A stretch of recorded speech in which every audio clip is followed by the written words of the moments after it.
বড় চুরি হয়েছে এখানে, যে বিহারে আমরা দেখলাম যে আপনি তথ্য দিচ্ছেন টোটাল ভোটার হচ্ছে 7,42,00,000। আমাদেরকে প্রশ্ন তুলতে হবে, নির্বাচন কমিশনকে জবাব চাইতে হবে, তার কাছ থেকে জবাব আপনাকেই দিতে হবে।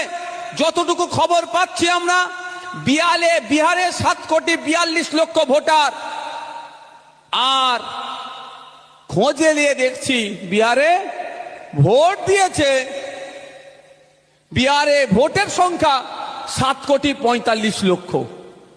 তো 3 লক্ষ কোথা থেকে আসলো? শুধু 3 লক্ষ বেশি নয়, আর একটা বড় চুরি হয়েছে এখানে। যে অভিযোগটা এসছে, বিহারে 100 জনের মধ্যে মানে টোটাল ভোটারে 66.67 66.67% ভোট পুল হয়েছে, পড়েছে। তাহলে এখানে কি দেখা যাচ্ছে, 7,42,00,000 ভোটার ভোট দিয়েছে 7,45,00,000, আর ওরা তথ্য দিচ্ছে যে ভোট কাস্ট হয়েছে, পোল হয়েছে 66.67, মানে প্রায় 2.5 কোটি ভোটার এক্সট্রা ভোট দিয়েছে। তাহলে এই 2.5 কোটি ভোটার কোথা থেকে আসলো? কোন কবর থেকে উঠলো? কোন শ্মশান থেকে উঠলো? কোথা থেকে আসলো? এর জবাব কিন্তু আমরা কি করব? আমরা যেমন আমাদের ফর্ম ফিল আপ করে জমা দিচ্ছি, তার সাথে সাথে কেন্দ্রীয় যে নির্বাচন কমিশন আছে, ভারতের নির্বাচন কমিশন, তার কাছ থেকেও আমরা চাইব এর জবাব আপনাকে দিতে হবে।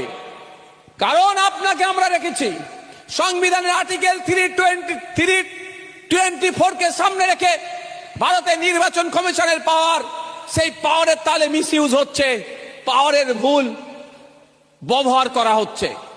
যেমন আপনাদের বলছি যে মাস্টারের যদি কোনো ভোটারের, মাস্টার কাকে বলছি?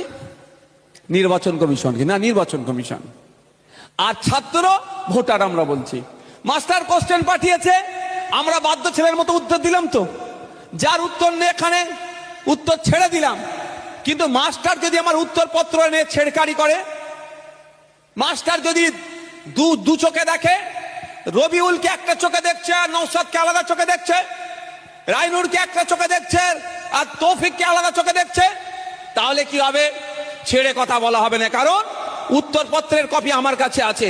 তখন তো আমি চ্যালেঞ্জে যাব যে আমিও সঠিক উত্তর দিয়েছি, রবিউলও সঠিক উত্তর দিয়েছে।